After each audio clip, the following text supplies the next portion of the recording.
Robinson Sucroé avait promis de raconter sa vie. Sur une petite île déserte, il avait trouvé l'endroit rêvé. Le ciel bleu, plage dorée et tapis de plantes vertes, mais il sut la vérité. Son île était surpeuplée, c'était dur. Il y avait tous les jours des pirates tout autour. Robinson a des ennuis, heureusement il y a mercredi. Robinson Sucroé, c'était fatal, devenait paresseux. Mercredi, à sa place dans le journal, parlait de monstres affreux. Pour Floyd, c'était ainsi le succès chaque semaine. Houston, bête et jaloux, préparait des mauvais coups pour prouver qu'il y avait tous les jours des pirates tout autour. Robinson a des ennuis, heureusement il y a mercredi.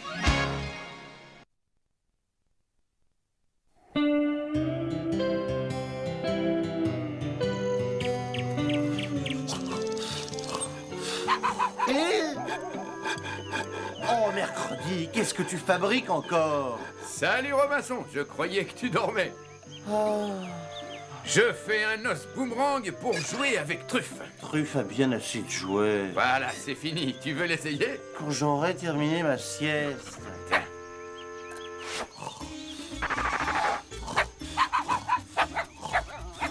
Ah, j'ai compris. Eh ben, essaie de l'attraper.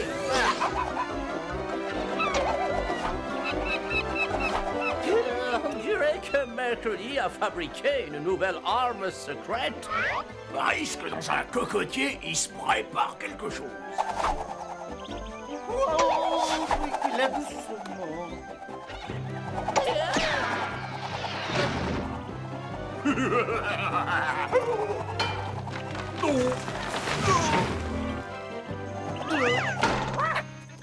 C'est ça, Truffe. Maintenant, tu joues tout seul et moi, je retourne dans mon lac.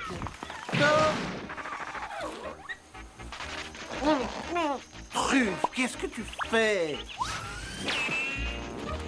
Oh, non, tu vas pas l'enterrer, c'est pas un vrai... Oh. Ah, tu peux être fier de toi, tu pouvais pas le laisser dormir en paix, ce galion. Ce boomerang sert donc à déterrer les galions échoués sur la plage.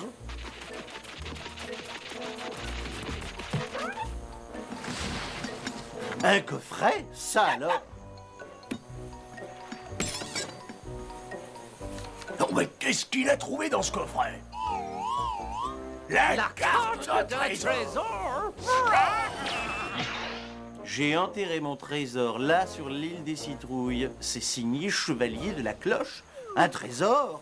Et moi qui déteste les trésors. En général, ça n'attire que des ennuis.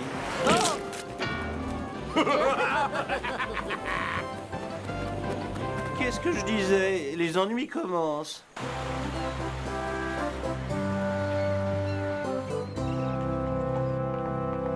J'ai rendez-vous avec Monsieur Floyd. Mon nom est Bob Splash et je suis... Le directeur du New York Star. Tout le monde vous connaît, Monsieur Splash.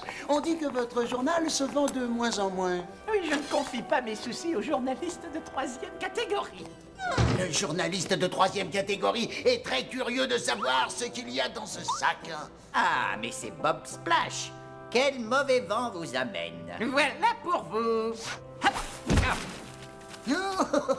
Bob Splash a de très gros soucis. Pour moi? Mais ce n'est pas mon anniversaire. Ne jouez pas les naïfs. Depuis que votre journal publie les aventures de ce Robinson, tous les lecteurs du New York Star s'abonnent au New York Herald. C'est scandaleux. Si, je comprends bien, j'arrête de publier les aventures de Robinson et cet argent est à moi. Alors vous acceptez. Et ne remettez plus jamais les pieds ici. Je peux fermer la porte, Monsieur Floyd?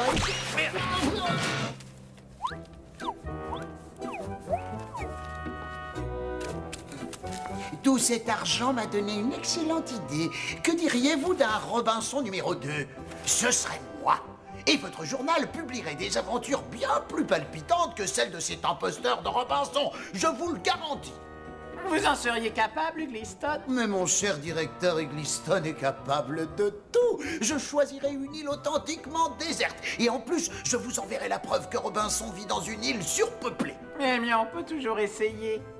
Et combien voulez-vous? Tout ce qu'il y a dans ce sac. Marché conclu. Mais vous aurez l'argent quand j'aurai mes articles. Non, la guerre des Robinson ne fait que commencer. Quand les pirates s'apercevront qu'il leur manque la partie la plus importante du parchemin, ils vont passer à l'attaque. Eh bien, je leur donnerai ce bout de papier, et comme ça, ils nous ficheront la paix. Donc, tu n'y penses pas. L'île des citrouilles, c'est l'île où nous avons cultivé nos petits ronds. Eh bien, je ne donnerai pas le parchemin aux pirates. Et maintenant, laisse-moi finir ma sieste. Oh non, ça suffit. Qu'est-ce que tu veux encore? Déterrer un deuxième galion? Je t'ai dit que je ne vais plus.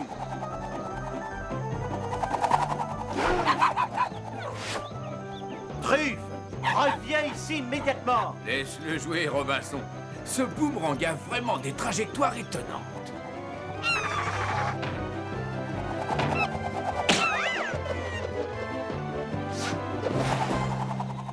Et d'abord, pourquoi je ne suis pas chef et toi le mari de la chef? Oh, Babiche. Non. Oh, ça c'est sûrement encore un coup de Robinson. Oh là là, Robinson. À mon avis, il faut que tu ailles vite présenter tes excuses à Dure Soirée. Ça promet, mercredi. Alors, c'est quoi? Alors, il s'agit sûrement d'un trésor, capitaine. Ouais, l'ennui, c'est que Brisque a la suite de l'histoire et qu'il y tient. À l'attaque!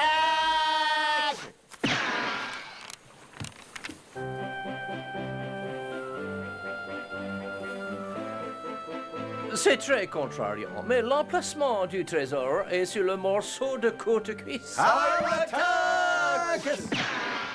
À l'attaque!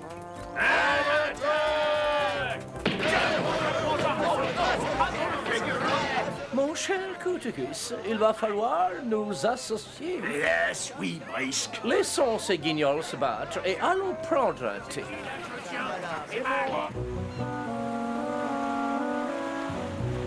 Vous voyez, monsieur l'huissier, j'ai choisi une île vraiment déserte, l'île des citrouilles. Je constate, elle s'appelle bien l'île des citrouilles.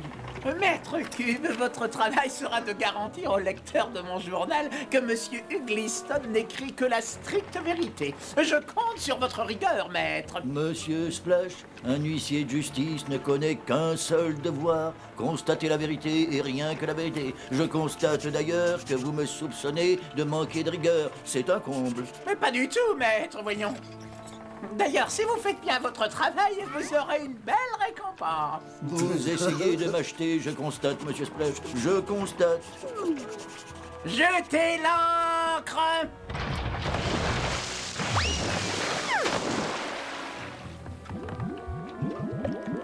Je constate que vous avez voulu me noyer, n'est-il pas? Le nouveau Robinson est arrivé. Il publiera ses articles dans le New York Star. Quelle infamie! Ce Bob Splash n'est qu'un copieur de bas étage. Je le prouverai. Il faut à tout prix empêcher ce traître du Gliston de publier son plagiat. Chargez un canon au maximum. Bien, monsieur.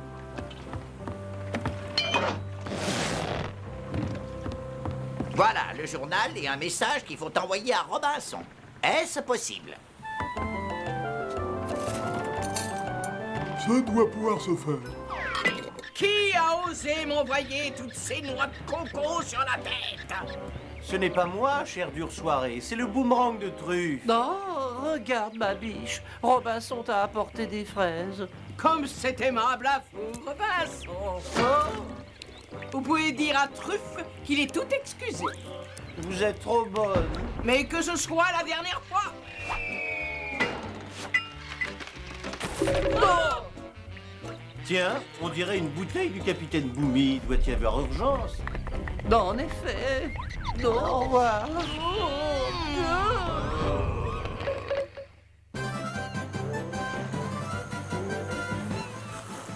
Non. Essaie pas de me doubler, Brice. Je vous surveille, Cotecuisse. Il manque Il manque un morceau. Où est-il? Robinson.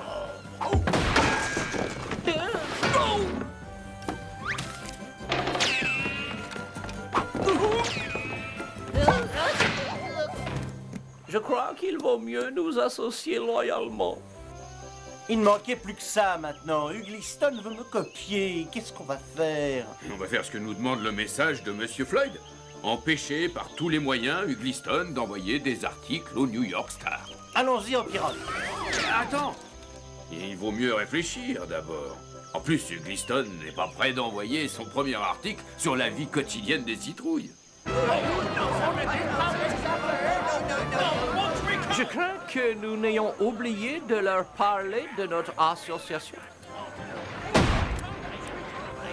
Mes amis, Robinson nous a volé une partie du parchemin qui doit nous conduire à la fortune. En accord avec le capitaine Courtecuisse, mon associé, je prends le commandement des opérations. Hé là, oh, j'ai donné aucun accord, moi, hein. Et d'abord, c'est moi qui vais prendre le commandement.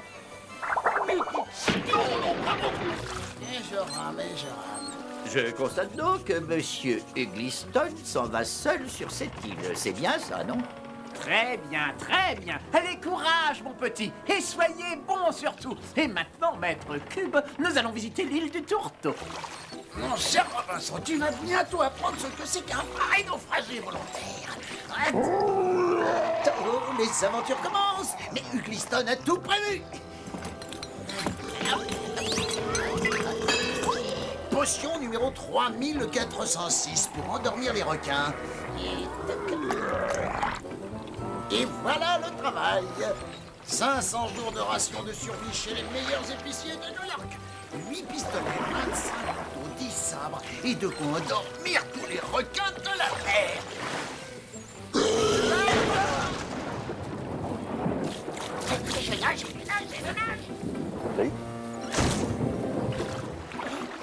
Ah, j'ai tout perdu. Je n'ai même pas de papier pour écrire mes aventures.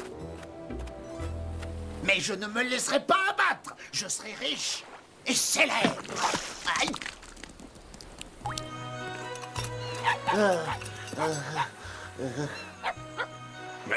On dirait que tu pars pour un mois. Je serais peut-être obligé de rester là-bas jusqu'à ce que ce maître Cube, l'huissier dont parle le New York Star, constate que l'île d'Ugliston n'est pas déserte.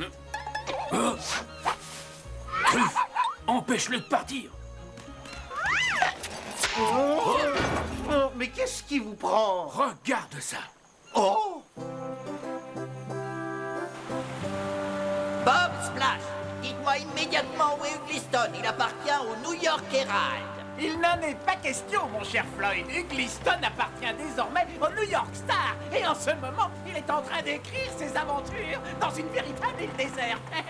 Oh, j'ai froid, je déteste avoir le derrière mouillé et j'ai toujours détesté manger du potiron. Votre Robinson est un imposteur. C'est vous, l'imposteur. Je vais vous couler. Ah, des menaces. Parfait.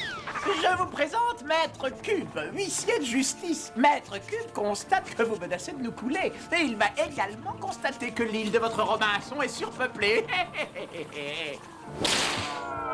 Allez, Maître Cube, faites votre travail, que diable. Moi, Maître Cube, je constate que vous avez voulu me faire boire un bouillon, Monsieur Splash. Booby, envoyez immédiatement un message à Robinson qu'il accueille cet huissier avec toute la courtoisie nécessaire. Nous allons bien constater si l'île de Robinson est déserte ou non. Quelque chose? Ne te montre pas, le bateau du New York Star vient de mettre une chaloupe à l'eau.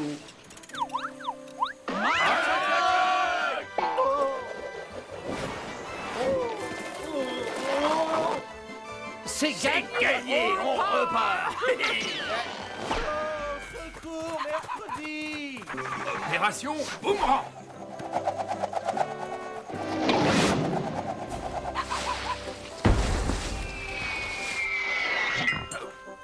Un autre message. Floyd nous prévient qu'un huissier arrive, il va vérifier que notre île est déserte. Catastrophe! Faut absolument l'empêcher de débarquer. Non, non, on va envoyer les pirates et les tous les jours sur l'île des citrouilles. Comme ça, l'huissier constatera que notre île est déserte et celle du Gliston surpeuplée. Tu as tout compris. On ne dira jamais aux pirates que le trésor se trouve sur l'île des citrouilles. C'est un secret, mercredi. Vite aux chaloupes! Ce Robinson est vraiment trop naïf. Quel plaisir de le berner. Vite aux chaloupes! C'est gagné pour les pirates. Mais les tous les jours. On t'avait caché un secret, Robinson. Il y a un souterrain qui nous permet d'aller chercher nos petits ronds par tous les temps. Petit cachotier, va. Enfin, toi, tu t'occupes des tous les jours. Moi, je vais me préparer à recevoir l'huissier. Ron, mais plus vite, il faut qu'on arrive avant les Français. Souk et fer, nom d'une pipe! Les Anglais ont déjà pris de l'avance! Dites-moi, mon brave, voyez bien que vous gênez, là! Oui, un instant, je vous prie. Tentative de noyade sur un huissier de justice. Ça va vous coûter très cher. Dimanche midi, les pirates ont décidé d'aller piller nos champs de potirons. Quoi? Alerte générale, nos champs de potirons sont en danger, tous au souterrain. Et voilà le travail. Quant à moi, c'est bien caché dans ma grotte que je serai le plus utile à Robinson. Rien de tel qu'un bon feu pour retrouver le moral. Y a pas à dire, la solitude et la vie au grand air, c'est formidable. Il faut trouver ce trésor avant les Français. Dépêchez-vous de piocher. Tiens, mais c'est vous, Eggleston. Que faites-vous ici? Vous aussi, vous cherchez le trésor? Non, je cherchais la solitude. De quel trésor parlez-vous, capitaine Brisk? Aucun. Façon de parler. Les Anglais ont déjà commencé! Il faut l'y rattraper. Tiens, ce cher courte-cuisse, vous aussi, vous venez pour le trésor? Moi? Quel trésor? Pas du tout, je viens pas pour un trésor, je viens pour me reposer! Toujours pas d'huissier en vue. À moins que ce soit ce petit point.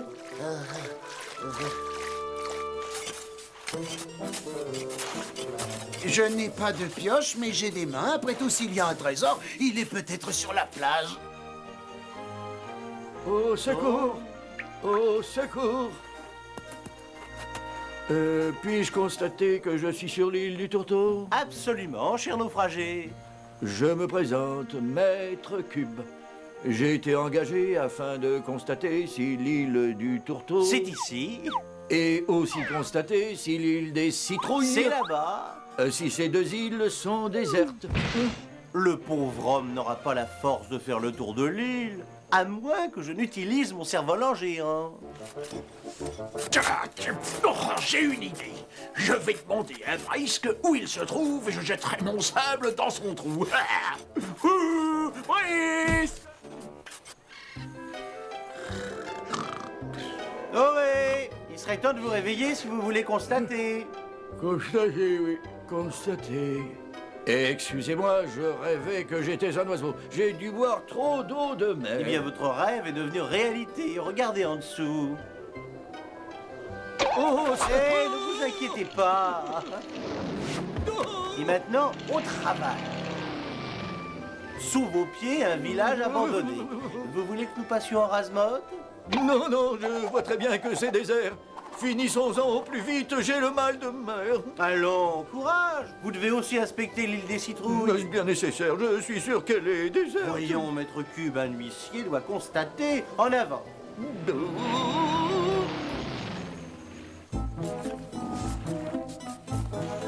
Faire partir les pirates, essayer aussi de garder le trésor, mais la vie sur cette île déserte est plus dure que je ne l'aurais cru. Bande de voleurs de potirons! Dure soirée! Vous avez intérêt à réparer tous nos potirons si vous ne voulez pas tâter de mon rouleau à pâtisserie! Tout de suite! Tout de suite! Donc j'ai constaté que l'île du Tourteau est bien déserte. À part vous.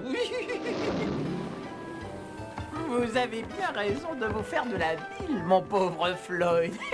L'huissier devrait être bientôt de retour. Oui. Maître Cube et moi, nous nous entendons à merveille. Quoi? Eh oui, il a constaté que mon île était tout à fait déserte. Maintenant, on va survoler l'autre, celle de l'imposteur.